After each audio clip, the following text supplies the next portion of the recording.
Hola, hace unos días queríamos hacer una visita al Hospital Civil Viejo para ver los murales de Gabriel Flores especialmente. Sin embargo, por cuestiones de COVID no nos permitieron el ingreso, así que vamos a hacerlo con estos medios audiovisuales. Desde luego sería más que nada una invitación a que ustedes después puedan visitarlos por su cuenta. Para mí estos murales son la obra más importante de Gabriel Flores y uno de los mejores murales que tenemos aquí en Guadalajara, ¿no? Entonces, desde luego, para ingresar necesitan solicitar un permiso. El acceso no es fácil, ¿no? Menos ahora por la pandemia, pero aún así en tiempo ordinario hay que solicitar un permiso. Suelo llevar a mis alumnos a ver este mural de Jorge Monroy, ¿sí? Es un mural muy logrado, ¿sí? Es muy bueno. Vemos la figura de Fray Antonio Alcalde, el fraile de la calavera, le llamaban así porque en su habitación solía tener una, ¿no? Para recordar precisamente el momento de la muerte. Se encuentra enfermo pidiendo la ayuda, ¿no? Vemos en la parte de atrás algunas de las obras que realizó Fray Antonio Alcalde, ¿no? Como es el Hospital Civil, el Santuario, ¿no? Algunas de las obras están aquí, representativas de las obras que realizó, y vemos una gran cantidad de personajes ilustres de Guadalajara, una gran cantidad. Nos llevaría mucho tiempo revisarlos. Algunos acontecimientos importantes también de la historia de Guadalajara, ¿no? Aquí se ve una escena de la peste. Vemos que están enterrando. Recordemos, a finales del siglo XVIII la peste asoló a Guadalajara, ¿no? Hubo una gran cantidad de muertos y ese fue uno de los motivos principales que tuvo Fray Antonio Alcalde para la construcción del Hospital Civil. Vemos aquí algunas personas, ¿no? Enterrando a los muertos en una fosa común. Aquí probablemente Fray Antonio Alcalde con su hábito de dominico, ¿no? Los 4 jinetes del Apocalipsis. Y en la parte inferior algunas de las obras arquitectónicas de la Guadalajara contemporánea, las modernas, desde luego, ¿no? Está muy logrado y sobre todo a mí me gustan mucho las tensiones que realizó. Tiene una gran cantidad de azules que entran en oposición, en una oposición muy bella con los naranjas, que es su complementario, ¿no? Básicamente son esos colores los dominantes: el azul, el naranja y desde luego esta zona de rojo y de blanco, que también entran en una posición muy interesante. Recordemos que el rojo, ¿sí?, es el color más energético de los cromáticos, mientras que el blanco es el menos energético de los acromáticos, ¿no? Así que entran también en una tensión muy interesante, ¿sí? Está, desde luego, es una obra muy interesante, ¿no? Muy bien ejecutada. Se nota la habilidad de su autor, del pintor Jorge Monroy, ¿no? También, pues, ya un pintor famoso aquí en Guadalajara, ¿no? Sin embargo, bueno, porque podemos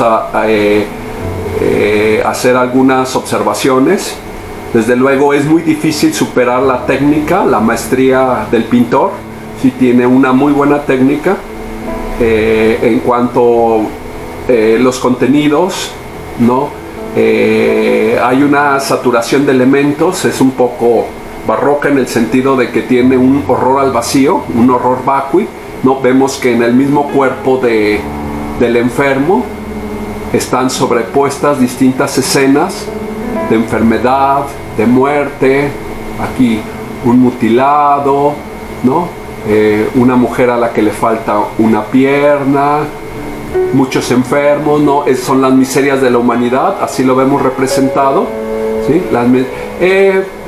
Pero quizá uno de los defectos más graves es que tiene que explica demasiado, ¿sí? No utiliza un lenguaje sintético, sino utiliza una representación pictórica muy vasta para explicar su mensaje, ¿sí? Hay una enumeración de elementos, ¿sí?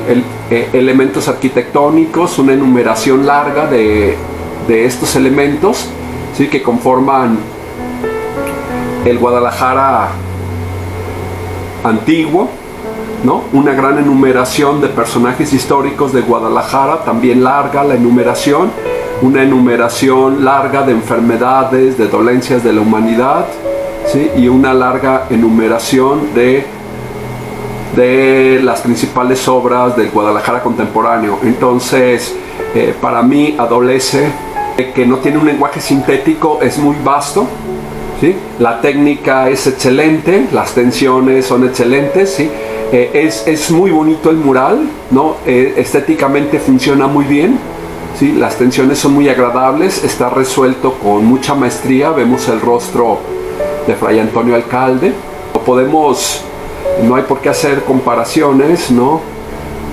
Entre maestros no se puede comparar, pero sí podemos ponerlo con el de Gabriel Flores, y notamos que ha utilizado un lenguaje mucho más sintético, ¿sí? No ha tenido necesidad de estas largas enumeraciones y sin embargo lo hace con mucha efectividad, ¿no? Bueno, esta es una pintura de Fray Antonio Alcalde y Barriga. Como sabemos, fue el fundador del Hospital Civil, lo fundó en 1793, el Fray de la Calavera, y como les decía fue porque Guadalajara, hubo la peste, entonces hubo una gran cantidad de enfermos por la peste y Fray Antonio Alcalde construyó el Hospital Civil. Vemos esa pintura, a mí me gusta mucho la técnica, ¿sí?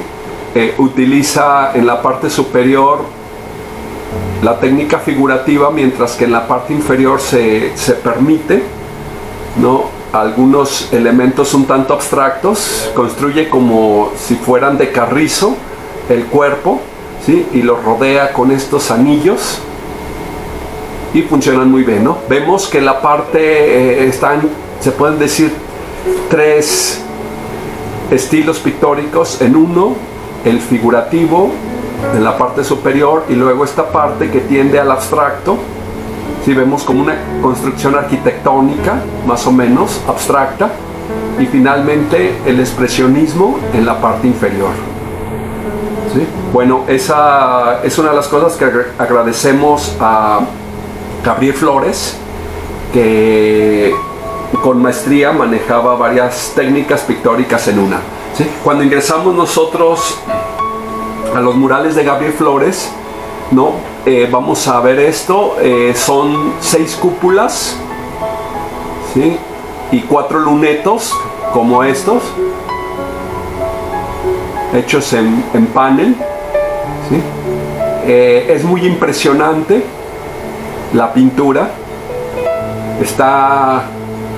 Algunos espectadores no les agrada mucho porque refleja muy crudamente el sufrimiento humano, es muy honesto, no disimula el sufrimiento, pero independientemente me comentaban algunos alumnos que son un poco deprimentes sus pinturas, y tienen razón, ¿no? No disimula, no endulcora el sufrimiento, pero sin embargo lo trabaja con una maestría. Maneja varios estilos también. El expresionismo es quizá el dominante, pero también el figurativo, el abstracto y aún el realismo mágico. Estas son otra vista de las cúpulas. Y bueno, fundamentalmente divide la pintura en 3 secciones. Son 3 secciones en donde está. Primero tenemos en la primera sección está la pintura, la medicina, la historia de la medicina prehispánica, que es acá donde estoy señalando, y luego en el centro está la medicina en la época colonial, y finalmente tenemos la medicina en la época contemporánea. Entonces ha sido la división que he hecho.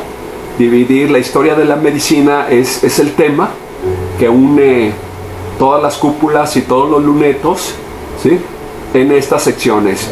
Bueno, vamos a empezar viendo estas pechinas. Las pechinas son estos espacios pictóricos donde se unen dos arcos, ¿sí?, y se forma una especie de triángulo. Entonces notamos que en las cuatro pechinas se encuentran diversos aspectos de la medicina prehispánica, ¿no? Aquí vemos a una partera, que es la primera escena, ¿no? Está visto desde la parte inferior, ¿sí?, lo cual es coherente con la vista que tiene el espectador. El espectador está en la parte inferior viéndolo, ¿no?, y ha tomado la perspectiva natural que tendría el espectador si viéramos esta escena, ¿no?, desde la parte inferior, ¿sí? Vemos cómo utiliza la perspectiva aérea, ¿no? Aquí se encuentra una águila ascendente, ¿no? Representa desde luego el nacimiento, ¿sí?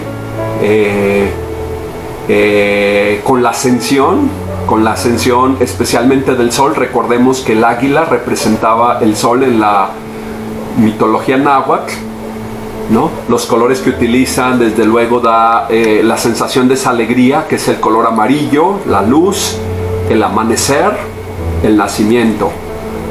El agua también como el elemento que da vida, el elemento de fertilidad. Y aquí unido junto con la fertilidad de la mujer, no pude conseguir las fotografías, pero se encuentra también la fertilidad de la tierra, y escoge las tres plantas características de México, que es el maguey, el nopal y el maíz, ¿sí? Las tres plantas características unidas, ¿no?, en este ambiente de fertilidad. Entonces, la primera forma de medicina náhuatl, que son las parteras. Aquí está la segunda forma de medicina, que es la curandera, la yerbera, perdón, ¿sí? Vemos a una anciana enseñándole el uso de las hierbas a una joven, ¿sí? En esta parte, como vemos, se encuentra el maíz, que es la otra que les decía, y tiene una perspectiva muy hermosa de una pirámide, ¿sí? También está visto desde abajo, ¿sí?, lo cual le confiere al espacio cierta sacralidad. Cuando nosotros volteamos hacia arriba, notamos a las figuras, nos produce esa sensación de contacto con lo sagrado, ¿sí? Bueno, aquí tenemos otra de las formas de medicina prehispánica, que es el chamanismo. Vemos que aquí se ha alejado un poco de lo figurativo y de lo figurativo y se ha acercado más al abstracto también, ¿sí? Vemos que está construido también como si fuera con carrizos, como esa construcción que hacían antes de los judas en las tradiciones mexicanas, de construir judas con carrizos, ¿no? Vemos que así arma al chamán, ¿sí? Notamos que es un chamán porque el chamán en náhuatl era hombre búho, ¿no? La cabeza tiene los grandes ojos que son de un búho, ¿no? Y está arrojando hierbas a un brasero, ¿sí? Aquí se ven algunas de las hierbas, no podemos contemplar el brasero, pero bueno. Y finalmente tenemos el cuarto forma de medicina náhuatl, que son los baños de temazcal, ¿no? Se ven aquí los ladrillos del temazcal. Hay una mujer dentro.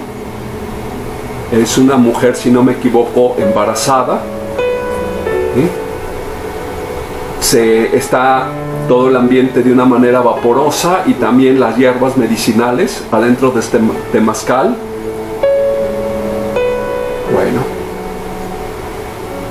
aquí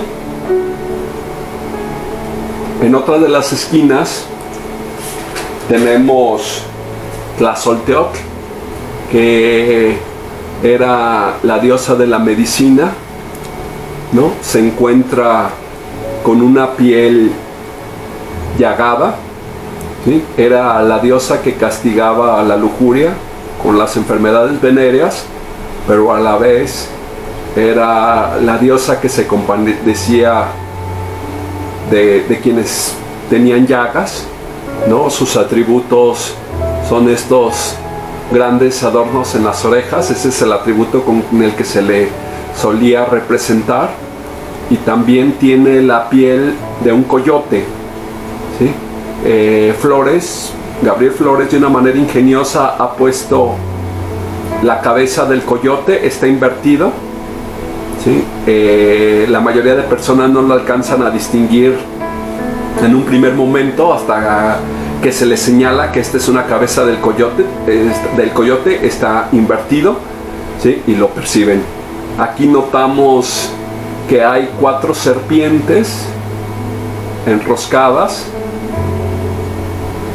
Alcanzamos a reconocer rápidamente 2, ¿sí? Es para nosotros los mexicanos ya de fácil lectura la cabeza de la serpiente emplumada de Quetzalcóatl, ¿sí?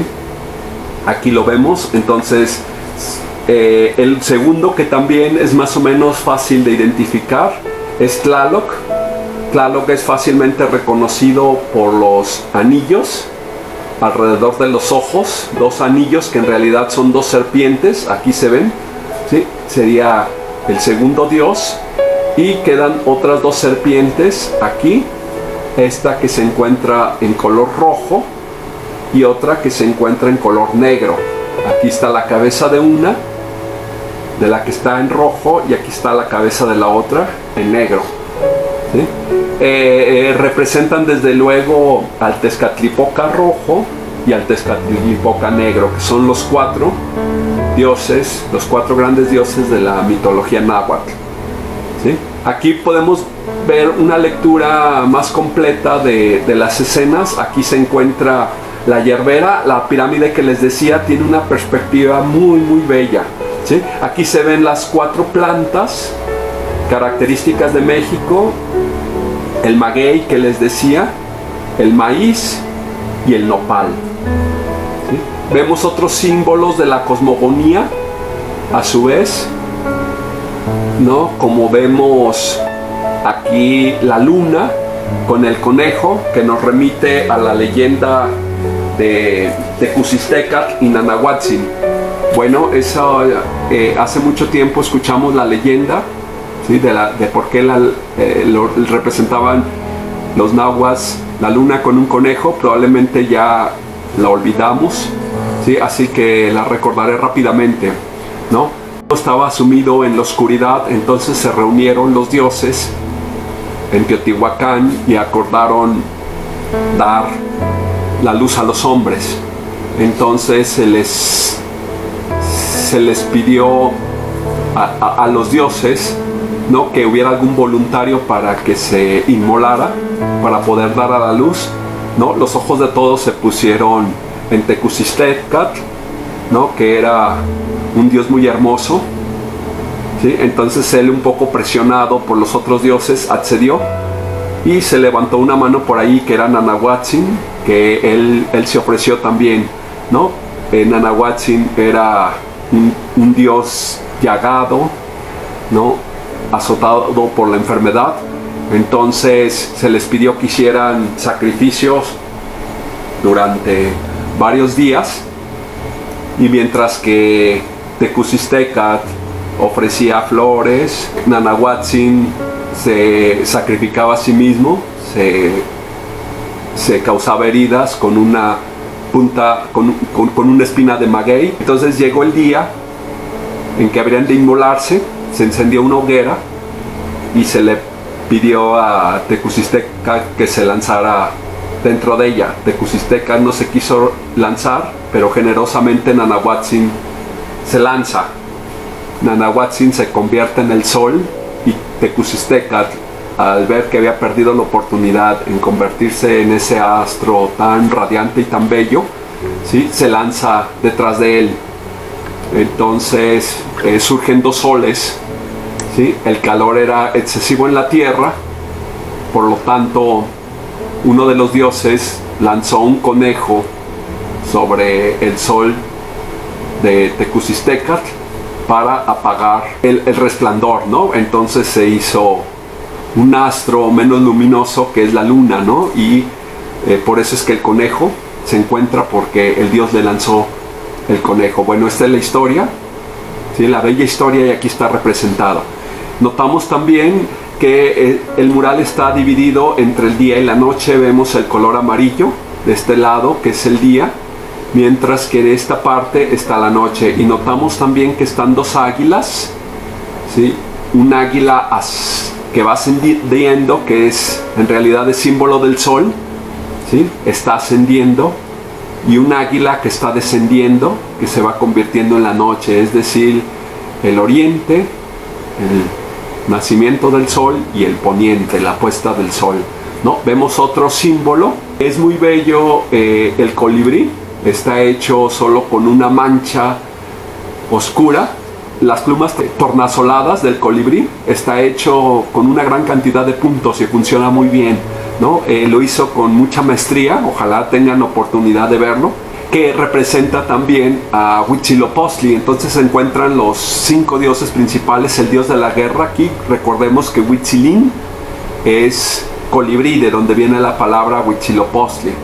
Bueno, y aquí aparece un personaje que viene del mar, ¿no? Recordemos que Quetzalcóatl es a la vez un dios que está representado por la serpiente, y a la vez es un rey, ¿no? Quetzalcóatl, ¿sí?, un rey sabio que parte por el mar y promete que vendrá algún día, ¿no? Entonces aquí tenemos la encarnación de Quetzalcóatl en ese rey, y aquí se encuentra Quetzalcóatl como la serpiente emplumada. Bueno, es la cosmogonía, un detalle, ¿sí?, de el sol poniente está encendido, ¿no? Porque desde luego está encendido en fuego, porque al atardecer el horizonte se tiñe de rojo, como si se hubiera encendido, ¿sí? Recordemos también la etimología de Cuauhtémoc, que significa águila que cae, así que también podría estar representado aquí. En uno de los lunetos tenemos esta escena, desde mi punto de vista menos lograda. Hay una gran cantidad de símbolos de la cosmogonía náhuatl. Aquí nuevamente se repite el colibrí, ¿no? Huitzilin, que probablemente sea Huitzilopochtli, ¿no? Notamos al dios de la muerte. Aquí se encuentra, ¿no? Nuevamente las serpientes, ¿sí? La luna, nuevamente con el conejo. No está tan bien lograda, a mí me parece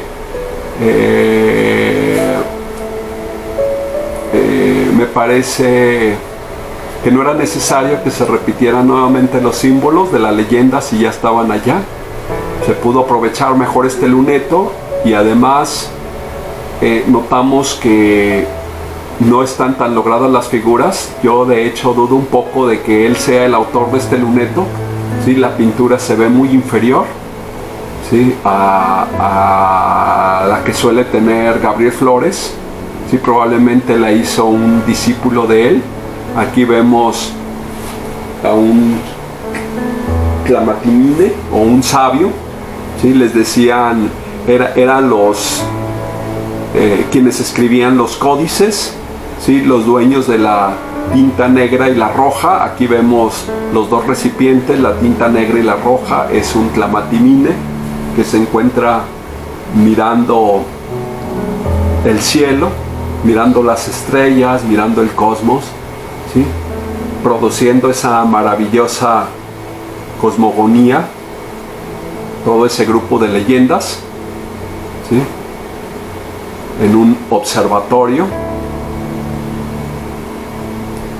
Pero bueno, ¿sí? Mucho menos lograda. En el otro luneto, del lado opuesto, tenemos aquí, nos narran la peregrinación del pueblo náhuatl. Recordemos que ellos vienen de Aztlán, ¿sí? Y de acuerdo con la leyenda, ¿no? Con la profecía que se les había dictado, tenían que asentarse donde se encontrara el águila parada en un nopal devorando una serpiente, ¿no?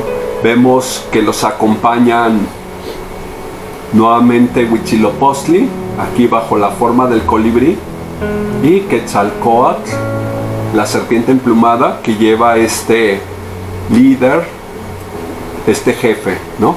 El pueblo atrás, las huellas, ¿sí?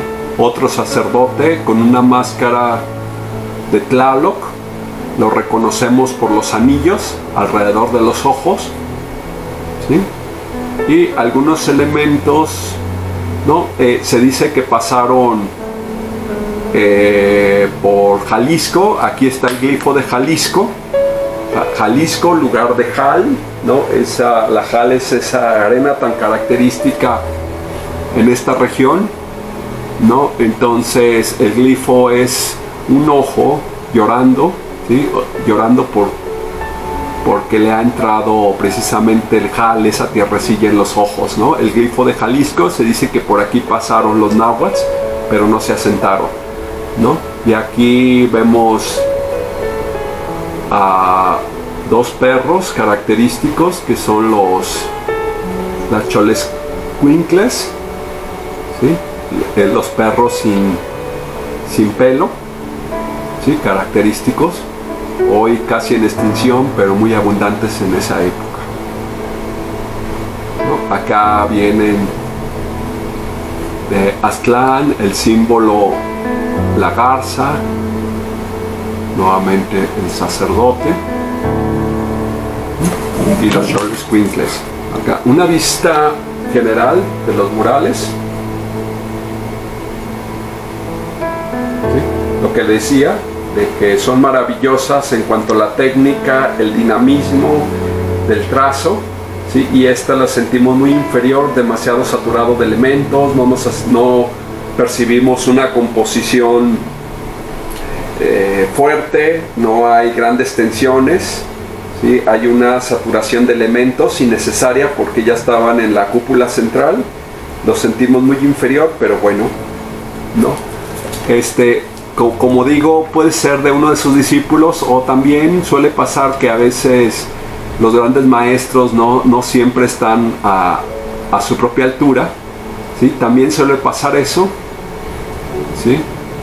Pero ¿qué importa? Que no todas las obras sean tan gloriosas, ¿sí? Basta con 2 o 3 obras para que alguien se convierta en un gran pintor, ¿sí? No tienen por qué todas tener la misma maestría. Bueno, esta es la vista de la cúpula central, ¿sí?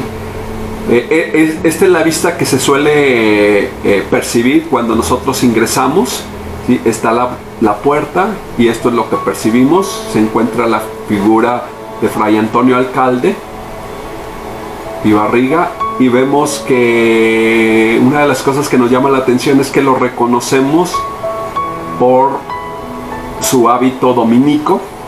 Sin embargo, su rostro no nos es tan familiar. Aquí en Guadalajara estamos más o menos familiarizados con su rostro. Hay varias esculturas aquí en Guadalajara de él, ¿no? Además tenía un perfil inconfundible, ¿sí? Una nariz aguileña. Bueno, entonces eso lo notamos, que eso no ha sido importante para Gabriel Flores, más que quedarse con la fisonomía del personaje histórico, lo que le importa es lo que representa Fray Antonio Alcalde como símbolo. Me gusta mucho la actitud de él, ¿no? Las manos están llenas de expresión.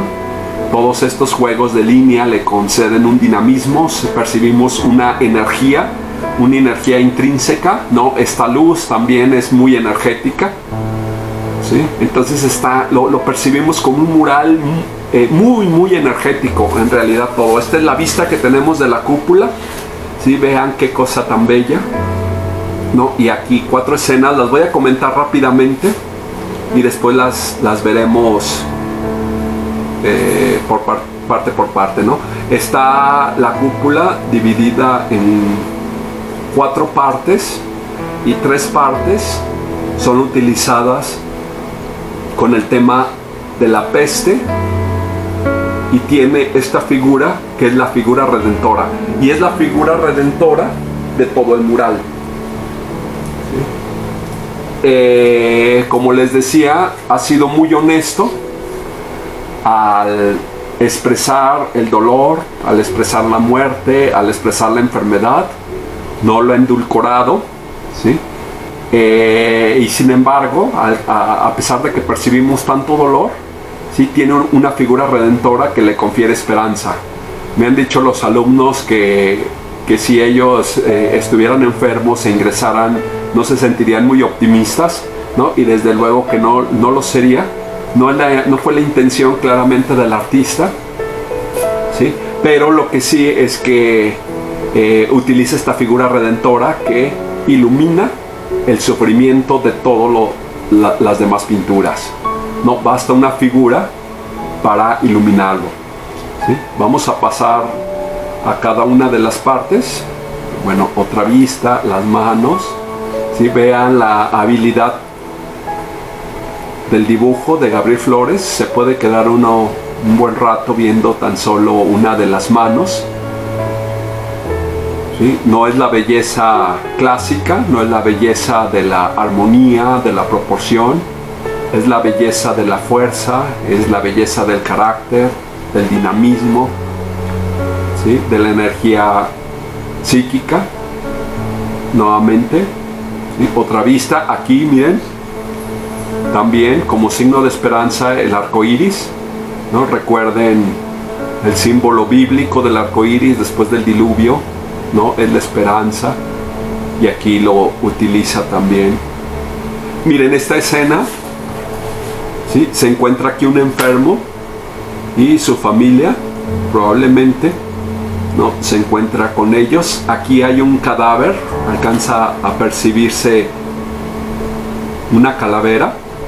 Vean que los elementos son muy discretos, ¿sí? Los rostros apenas están dibujados, lo que está más claramente dibujado son las manos, y las actitudes son muy expresivas.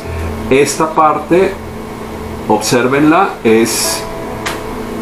llevan 2 hombres, un cuerpo, lo llevan a enterrar, es un muerto, ¿sí? Ha utilizado también la perspectiva, todo lo ha hecho tomando en cuenta el punto de vista del espectador, ¿sí? Es decir, desde abajo está el espectador y todo lo miramos hacia arriba.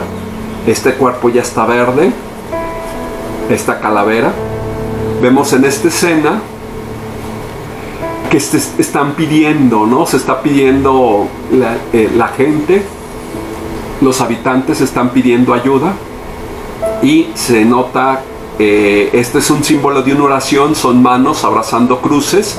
Las cruces hacen desde luego referencia a la oración, y si lo vemos bien desde atrás, es una catedral de cruces, es una catedral que llega hasta el cielo implorando la misericordia divina, ¿sí? Son manos de gente pobre, son manos del pueblo que están implorando la ayuda. Acá vienen los rostros, no les ha dado importancia, y vean, solamente están dibujadas de una manera muy sintética las manos, pero están tan bien hechas, son tan expresivas que no lo dicen todo, ¿sí? Aquí vemos más manos alzadas pidiendo ayuda, y esta parte me encanta. Es una mujer, una madre aterrada, apartando a su hijo de los enfermos, ¿sí? Y notamos en la mujer el terror, y ese terror solamente ha sido expresado por un ojo, ¿sí? El brazo le cubre completamente el rostro, y a través de un solo ojo es posible expresar el terror de esa mujer. A diferencia de Jorge Monroy, que cuando quiere decir algo dice, ¿no?, a través de una gran cantidad de figuras, Gabriel Flores tiene la habilidad de hacer síntesis, ¿sí? Y a través de un elemento muy pequeño expresar muchísimo, ¿no? Este para mí es el mejor ejemplo que puedo tener, ¿no?, para expresar esa maestría de Gabriel Flores. A través de un solo ojo puede expresar tanto. Expresa el terror de la mujer y expresa el miedo de todo el pueblo, ¿sí? El temor de contagiarse de peste. Se pide la oración y Dios responde a las súplicas de las personas enviando a alguien que los socorra, ¿no? Alguien muy concreto, que es Fray Antonio Alcalde y Barriga, ¿no? Él es la respuesta, él es quien construye el Hospital Civil. Y pasamos al último panel, ¿sí?, donde es la historia de la medicina contemporánea. Ahora bien, ha utilizado solamente una pequeña sección para la medicina contemporánea, y vemos nosotros más que nada lo dominante es un ambiente apocalíptico, ¿no? Notamos destrucción, una ciudad destruida. En esta parte se ven fábricas, industrias contaminando el aire. Hay una atmósfera amarillo limón, ¿no?, que es el color del azufre, para resaltar ese ambiente tóxico, ese ambiente irrespirable, ese ambiente de muerte. Acá en este lado no se alcanza a ver muy bien, pero hay un paisaje desolador, hay un pájaro que está muerto, aquí lo pueden ustedes percibir. Y vean esta escena. Vemos un andamio o una construcción de vigas y de metal. Esta construcción está proyectada hacia las más grandes alturas, y esta construcción representa la ciencia, ¿sí? No solamente ha representado la medicina, sino la ciencia en general. Y notamos algo que tiene una visión un tanto bíblica, ¿sí? La ciencia es como si fuera una nueva Babel, es decir, el hombre se siente demasiado seguro de sus capacidades y va construyendo un edificio que trata de rivalizar con Dios, ¿no? Un edificio que quiere llegar al cielo, pero a la vez cuanto más alto lo va construyendo, ¿sí?, va preparando su propia destrucción, ¿sí? Es de alguna manera una alegoría bíblica, la de la Torre de Babel, ¿sí? Y aquí se explica con todo este ambiente apocalíptico. Notamos cómo esta linternilla ha sido aprovechada para ser el centro de una explosión, ¿sí? Es como si hubiera explotado un avión y va un cuerpo hecho pedazos cayendo, ¿sí? Aquí vemos el esqueleto, ha perdido la cabeza, vemos un brazo y en el brazo lleva un fragmento, probablemente el mismo es el causante de esta explosión, ¿no? Vemos la caja torácica hecha pedazos, las costillas, ¿sí? Es muy expresivo. Aquí vemos nosotros el símbolo de la ciencia que les decía, que está tomado del símbolo bíblico de la Torre de Babel, ¿sí? El hombre ha confiado, el hombre moderno ha confiado en dos cosas, ¿sí? Ha confiado en la democracia y ha confiado en la ciencia, ¿sí? Y para esta época ninguna de las dos cosas está funcionando del todo bien. Es decir, la democracia, notamos que hay una crisis en el sistema político democrático, no está aquí representado, pero bueno, ¿no? Es una de las instituciones que está en crisis. La democracia no está funcionando, nos gobiernan políticos corruptos, y otra de las cosas que puso el hombre moderno la confianza fue en la ciencia. Y sin embargo, para esta época estamos viendo que la ciencia no es la gran solución, sino que también da muchos problemas, ¿no? El problema es que tenemos ciudades cada vez más contaminadas, ¿no? Tenemos un aire cada vez más irrespirable, tenemos una salud física y psíquica cada vez más deteriorada, hay una deshumanización, estamos en un mundo lleno de violencia, de guerras, ¿sí? La construcción, la misma ciencia ha llevado a la construcción de las armas cada vez más peligrosas que amenazan con destruir al género humano, ¿no? Entonces no podemos sentirnos tan felices de la ciencia. Hemos llegado ciertamente a alturas insospechadas, ¿sí? Pero también el hombre está siendo amenazado por lo mismo que construyó. Una vista de esta parte, aquí está la ciencia. Vean cómo ha unido con genial maestría dos escenarios. Tenemos una perspectiva hacia abajo y una perspectiva hacia arriba, es decir, el cenit y nadir, ¿no? Los tenemos y quedan unidas en una sola construcción a través de todo este andamiaje de tablas, hierros torcidos, ¿no? El edificio de la ciencia, aquí el símbolo del átomo hasta arriba. Este símbolo lo dejaré hasta el final, el de las palomas, ¿no? Nos podemos enfocar principalmente en el de la catedral. Agradecemos en que Gabriel Flores utiliza muchas técnicas pictóricas, ¿no? Vemos el figurativo, abstracto, el expresionista, ¿no? Y esta escena que la podríamos llamar de realismo mágico, ¿sí? que es una forma de surrealismo. Está la catedral, ha sido iluminada muy bellamente, se encuentra en penumbra, ¿no? Pero las torres están muy iluminadas, el cielo es muy oscuro y sin embargo del interior de la catedral proviene una luz muy potente que ilumina una gran cantidad de cuerpos, ¿no? Son cuerpos de personas cargadas de miseria. Imaginamos mendigos, ¿no? Imaginamos ciegos, personas sin una pierna, e incluso tenemos personajes fantasmagóricos como este.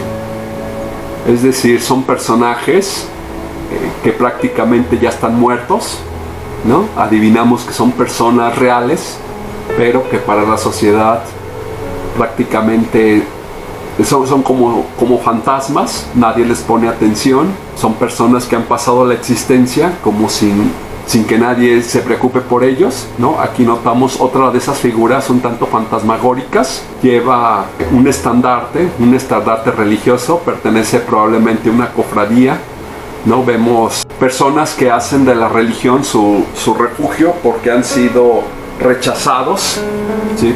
En una sociedad de consumo donde ellos no tienen cabida. Está lleno de misterio. Aquí, por ejemplo, hay unas niñas atentas, y de estas niñas hay una luz, ¿sí? Que proviene. Están atentas, desde luego la pintó en una época en donde no existían los celulares, ¿sí? Entonces nos trae, a mí personalmente, no me trae una inquietud de qué es lo que están viendo, porque ¿qué es esa luz? Es algo mágico, está un ambiente mágico, y aquí vemos una escena que quiso poner Gabriel Flores, que es una experiencia personal, ¿sí? Aunque es un mural público, ¿no? Con una finalidad muy concreta, pone una experiencia personal, y es que en una ocasión le tocó ver como un automóvil tocaba contra una calandria, ¿no? Destrozaba el carro y dejaba a un caballo ahí herido, ¿no? Esa imagen fue muy potente para él y quiso representar aquí, ¿no? Desde luego queda como un símbolo también de la miseria de la humanidad, ¿no? Del sufrimiento. Entonces continúa con ese ambiente de sufrimiento, de miseria, de dolor. Dios se convierte, o la religión se convierte en el último refugio para tanto dolor. ¿no? Aquí hay un perro, no se alcanza a percibir, ¿no? Pero hasta el perro está, es un perro lleno de miseria, no le hace falta una pata y está siendo, es prácticamente un esqueleto y está siendo atacado por las moscas, ¿sí? No sé si a ustedes les pasa que van al centro y entren a una de estas iglesias, entren a Catedral o entren a la Merced, por ejemplo, y verán que que está representado es real, ¿no? Yo a veces veo personas ya muy grandes, ¿no? En situaciones así de mucha pobreza, las veo y me recuerdan a este personaje, ¿sí? Aunque es de realismo mágico, en realidad no nos está hablando de cosas imaginarias, sino de cosas reales. En el otro luneto, en el lado opuesto, tenemos este símbolo que es muy bello, ¿no? Que es un símbolo de la solidaridad. Vemos una mano enferma, ha sido trabajada con una gran maestría, y una mano también cansada de un anciano o de un enfermo la está sosteniendo. Es decir, no es una mano sana la que está sosteniendo a la enferma, sino es otra mano enferma, porque lo importante es la solidaridad, ¿no? Hay un verso de Walt Whitman que dice: yo no doy pequeñas limosnas ni sermones, cuando me doy entero a mí mismo. Los mendigos en mí se encarnan y yo me encarno en ellos. Me siento junto a ellos en la calle con el sombrero extendido pidiendo limosna. Bueno, algo así nos quiere decir Gabriel Flores, ¿no? Que la verdadera solidaridad es convertirte en parte de lo que tú estás ayudando, ¿sí? No sirve de nada el sacar una moneda y dársela a una persona pobre si tú de alguna manera no te encarnas también en esos pobres, si no eres capaz, ¿no? De verdaderamente sentir compasión por ellos. Este es el símbolo, ¿sí? Es un símbolo muy profundo, me gusta mucho, ¿sí? Y vemos aquí otra escena muy personal de Gabriel Flores. Él decía que cuando era niño y llegó a visitar el Hospital Civil, se quedaba impresionado ante el tamaño de las galerías, ¿no? Le parecían inmensas. Vemos ese en un ambiente muy oscuro, ¿sí? Hay una luz aquí al final, la luz proyecta de una manera larguísima las sombras, lo que le llena de misterio. Y en la parte, en el segundo plano, notamos a un médico ayudando a un anciano enfermo y una enfermera con un tubo de ensayo, ¿no? Da más la sensación de una científica que de una enfermera. Bueno, la imagen es muy muy bella, también está muy lograda. Mire, quiero pasar a este símbolo. Están unas palomas enjauladas. Desde luego percibimos que esas palomas es la humanidad que ha sido apresado por todos aquellos elementos que la deshumanizan, muchos de ellos su propia construcción, como es la ciencia y todos los males que de ella emanan, ¿sí? La falta de humanidad, la falta de humanismo se encuentran representados en esta jaula, y hay una mano fuerte que rompe esa jaula. Esta mano, vemos de dónde proviene de este edificio que es la universidad. Es el antiguo edificio de la Universidad de Guadalajara, ¿sí? Aquí lo percibimos, ¿sí?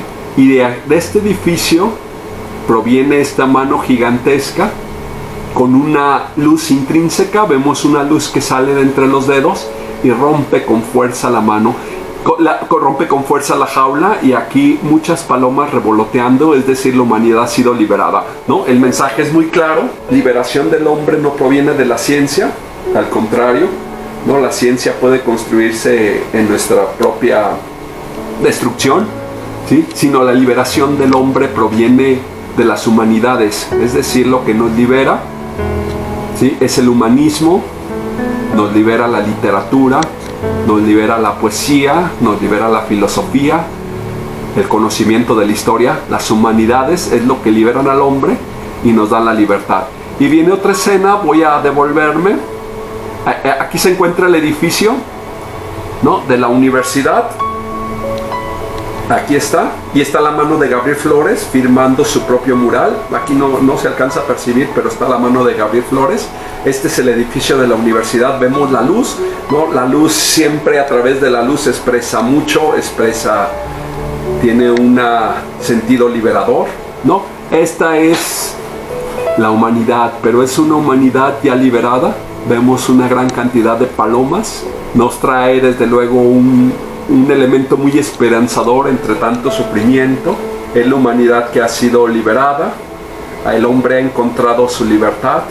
Es como un canto y es el final del mural. Entonces, a pesar de toda la oscuridad que hay, recordemos que hay dos momentos esperanzadores. Uno se encuentra a la mitad, que es la figura de Fray Antonio Alcalde, que es la figura redentora, que le da luz a todo el mural, y después se encuentran estos elementos, ¿no?, que viene siendo la misma metáfora o la misma alegoría, que sería la mano, ¿no?, que viene del humanismo, ¿no?, que rompe la jaula, ¿sí?, y la humanidad liberada, ¿sí? El hombre solamente puede ser liberado a través de las humanidades. Todos los demás caminos fracasan, ¿sí? Solo en la medida en que nos humanizamos, en que tenemos la compasión de Fray Antonio Alcalde, en que nos interesamos por la literatura, la poesía, ¿sí?, podemos ser liberados. Ya solamente vamos a ver algunos bocetos que realizó Gabriel Flores. Los bocetos son tan interesantes y tan buenos como sus pinturas. Una gran habilidad para el dibujo. Desde luego, quien domina el dibujo es capaz de expresar mucho más cosas que quien no lo domina, ¿no? Si no dominamos el dibujo, somos como analfabetas, queremos expresarnos pero no podemos. Entonces, parte de la clave es dibujar, y dibujar muy bien. Hay que practicar si queremos ser muralistas. Este otro símbolo del hombre, como vemos, hay algunas variaciones con respecto al primero. Es el hombre que está cayendo de la explosión. Aquí estaba el hombre, ¿sí?, todavía íntegro. Después lo va dejando solamente en el puro esqueleto, un esqueleto destrozado que ha perdido la cabeza, ¿no?, y que ha perdido los músculos, la piel prácticamente. Entonces, pero notamos que también este dibujo era muy bueno, ¿no? Me gusta mucho el vientre inflamado del hombre. Bueno, ahora sí, sería todo. Si tengan oportunidad, vean el mural en persona. Muchas gracias por su atención. Hasta el próximo video.